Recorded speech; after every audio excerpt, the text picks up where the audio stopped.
Poll question today: will the Vancouver Canucks win the President's Trophy? You can vote yes, you can vote no, you can vote don't care. Do so at Twitter and YouTube. We will ask it of John Shannon, our next guest. I think the Chuckles are voting, aren't they? Usually on Tuesdays, but we're here on Monday with JPAT busy with rink-wide duties. So what makes you laugh so heartily there, Mr. Who cares? Who cares? Come on. It's the President's Trophy. I think who cares might win. People here too are a little bit burned by the President's Trophy. Well, they won back-to-back President's Trophy and then lost in Game 7 of the Cup Final, and then came back and lost the next year. I think everybody's burned by everybody in every city's burned by the President's Trophy. The President's Trophy. But here's the thing: like in other leagues, particularly in soccer, it's a big deal, right? Like supporter shield. That's right. Yeah. Like if you win this, you win the championship in a lot of leagues. Do we not make it a big enough deal of who's the best team over 82 games, John? Let me ask you this. What trophy do you get your name on? Not the President's Trophy. Mm-hmm. What trophy do you skate around the ice? Mm-hmm. Be damned any other sport. This is hockey. The Stanley Cup means everything. Just live with it and understand it, and quite frankly, enjoy it, because it's the greatest, in my mind, the greatest team sport trophy in the world. And I think that the presentation of the trophy is better than any other, and let's have fun with it.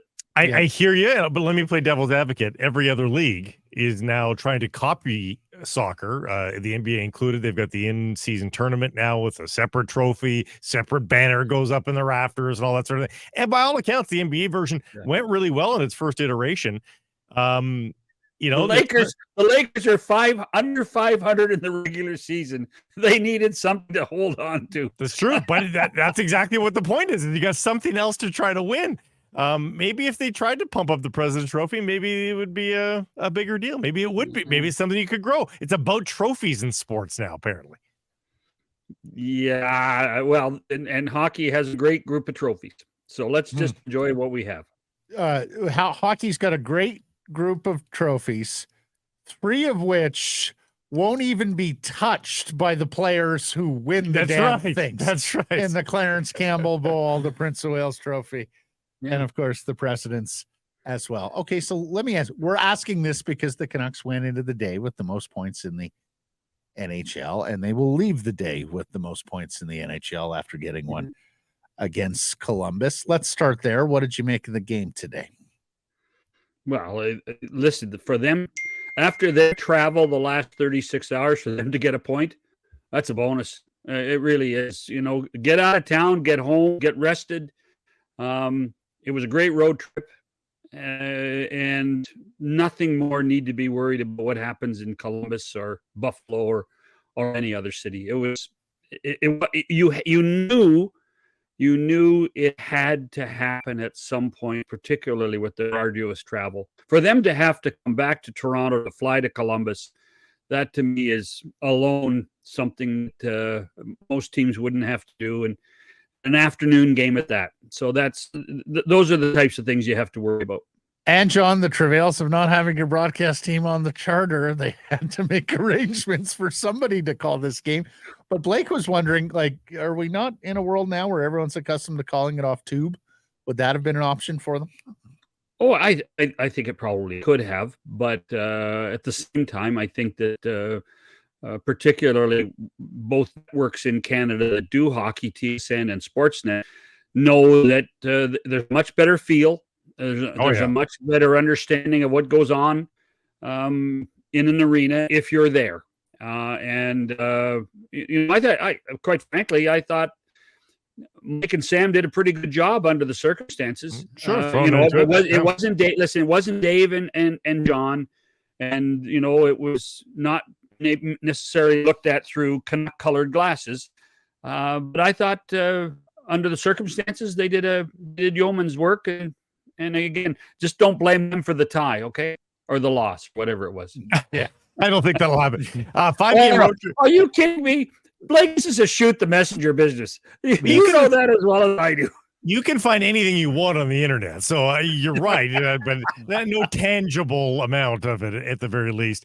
It was a 7-game road trip, which we don't see a whole lot of anyway. They've got a 9-game homestand.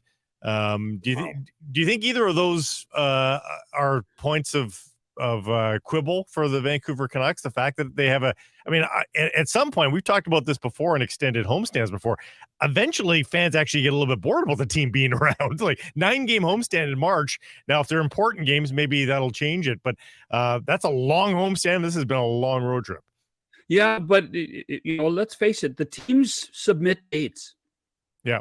A lot of this, and the dates were submitted, gosh, I'm trying to think, about 16, 17 months ago.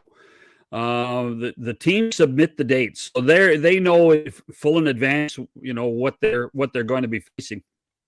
I haven't checked the calendar of events at Rogers Arena, but what was there? Yeah, I don't know what's coming up that they wanted out. I mean, there's a home and garden show that's about to move in there right now. That's a BC place, pardon me. No, I don't know. I have no idea, but it's a busy arena. It's amongst the busiest, right? So well, and it seems that we're seeing it a lot more. I mean, Anaheim, I think, had an 8-game homestand. The teams in Western Canada, other than Canucks, Edmonton and Calgary, have had long homestands. Frankly, you just have to take advantage of them. And if you can't take advantage of them, then you got a problem. We have seen some pop-up Stanley Cups recently. Vegas wins last year after missing the playoffs the year before. I'm not sure that's the best example because they had been such a good club prior to that. But St. Louis wins in 2019 after missing the playoffs the previous year. This is something we almost never saw, John, or at least didn't see for long stretches of time between like the 1920s and then into the I believe the Rangers were a pop-up cup winner after missing the playoffs the previous years. Pittsburgh in 2001, Carolina in 06, of course, coming off the lockout, and the 71 Canadiens. So few and far between have gone from missing the playoffs to winning the Stanley Cup, although we have seen it more readily recently. What do you think? Do you think this group, the Vancouver Canucks, could be a pop-up Stanley Cup champion after missing the playoffs as often as they have? Well, I don't think there's any reason to think that the Canucks aren't a contending team. You guys know as well as anybody, though, the challenge for any team in this league that gets to the playoffs is the first round. You are going to have your toughest competition in the first round inside your own division for the most part.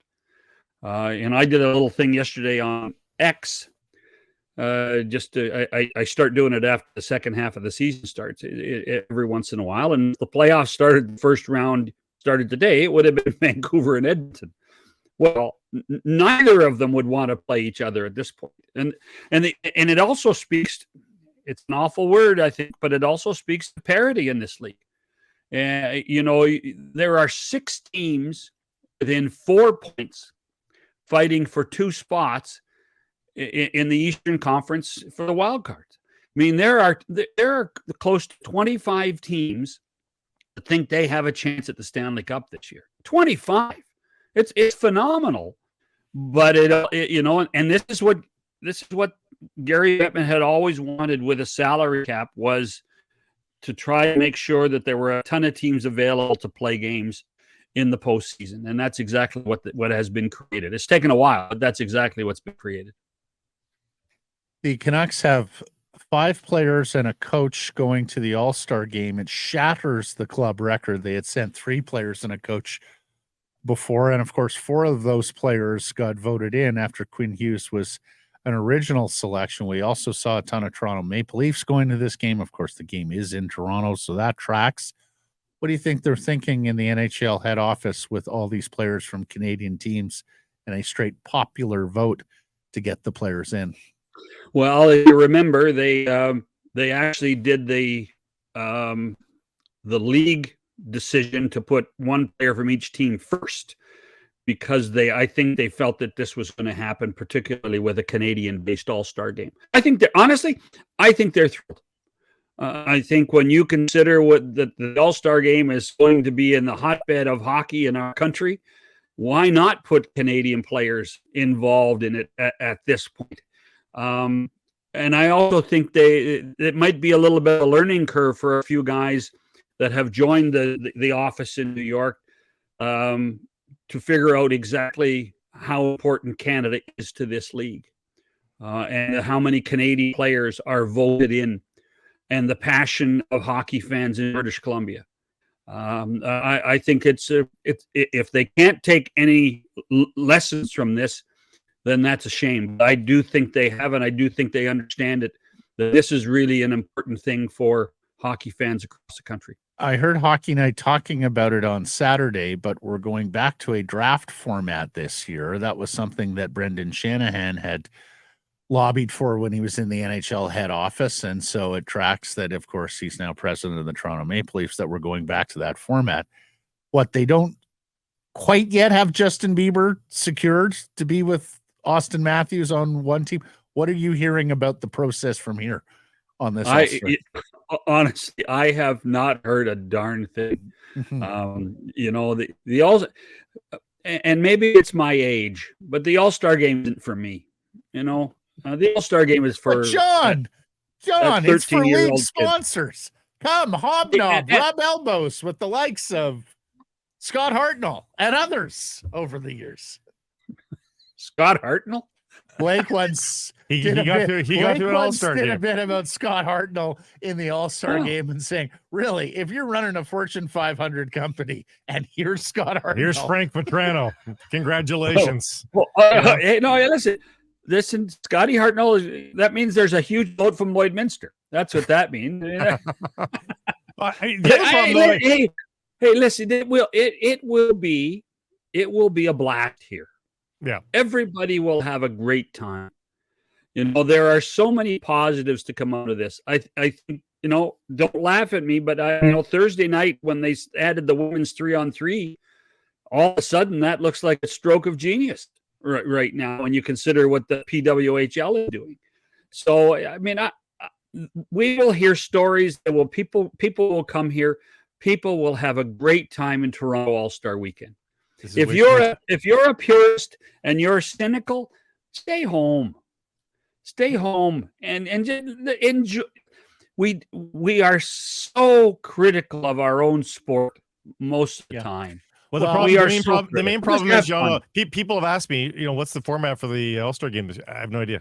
When it confuses you, I mean, this goes back to the poll question. Who cares? Yeah, I just want to see the guys on the ice. I want to see the skills competition for $1 million.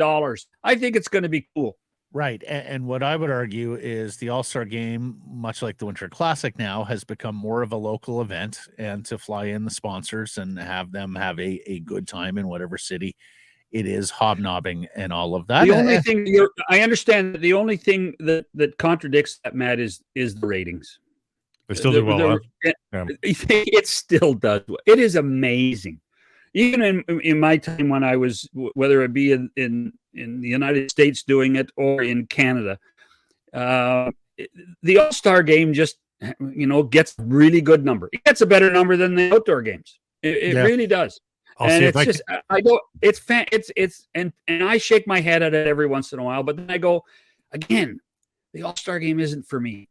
Mm-hmm. It's that little guy who's going to buy one of those sweaters, and it's going to be for families to sit around and judge who's going to skate faster.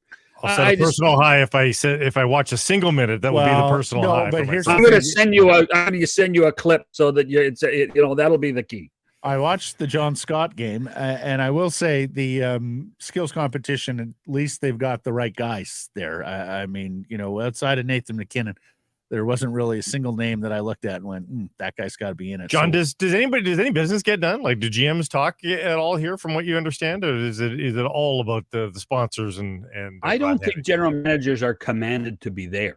No. What I would say is that anybody that is from my time at the league, what happens is that there's a ton of meetings between corporate partners in the league. How are we activating?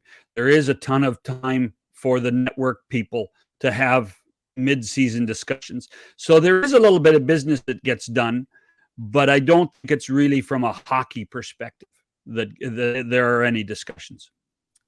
All right, business from a hockey perspective. If you take a look at the teams that are out of it or close to out of it, and they're available UFA centers, really there's three. Elias Lindholm in Calgary, Adam Henrique down in Anaheim, and Sean Monahan in Montreal is playing more than 18 minutes a night, having a pretty good year. And all the insiders seem to think that he might be the first domino to drop when we're looking at the rental market. What are you hearing? What do you know on Monahan? What do you think of him as a fit with the Vancouver Canucks? I think Sean Monahan could play anywhere. I think he's a really, really good player. And I, quite frankly, I think that the time away after all of those injuries has rejuvenated Sean's attitude about the game. And I think that you can see that in his time with Montreal. As far, I'm just to go back, you talked about other centers. I don't think Calgary thinks they're out of it. I think I don't think you can get rid of Elias Lindholm at this point if you think you still have a chance at a playoff spot. And trust me, those conversations will be had in Calgary between ownership and Craig Conroy. And so I think that the people that are putting Lindholm on that list I'm surprised that they think Calgary is going to wave the white flag. So, but Monahan will be a good player anywhere, and I think somebody like that could be a real positive for a team like Vancouver. So you're not buying any Jacob Marks from trade talk just yet? Not yet. No, I'm not. What's happening in Calgary is that Ryan Huska is, again, another coach that's done a solid job. Look at their road trip. Look how successful they were on their 7-gamer, which included one game in Calgary. But they're a factor in the Pacific. They're a factor in the Western Conference, and I don't see Calgary suggesting we're getting rid of players yet. They still have a lot of loyal fans in Calgary that think they can make the playoffs. That's pretty crowded, though, in that Pacific Division. Edmonton cruising like they are, Seattle cruising like they are. I mean, my goodness, there's Calgary's going to have to put together an 8-game winning streak like everybody else has. Seattle it's a real dilemma, Blake. Yeah, it's a real dilemma. I mean, and that's and to my mind, it isn't going to be Craig Conroy making that decision. It's going to be ownership making that decision. Great stuff, John. Thanks for being flexible, joining us on a Monday. We will catch up next Tuesday, sir. And for the record, if you're looking at pictures from Buffalo, there is not 1 ounce of snow in my backyard. Oh, my God. We did not get an ounce of snow. Wow. We mentioned that earlier in the show, that Toronto oftentimes escapes that huge snow belt that covers Buffalo. You clearly didn't donate your shovels, though, because my goodness, wading to your seats in Buffalo was probably not what they thought was going to happen. Wow. I tell you what, when the Steelers scored, count how many snowballs hit the ground. Well done. Thank you, John. Cheers, boys. This great clip brought to you by, wait for it, Great Clips. It's going to be great.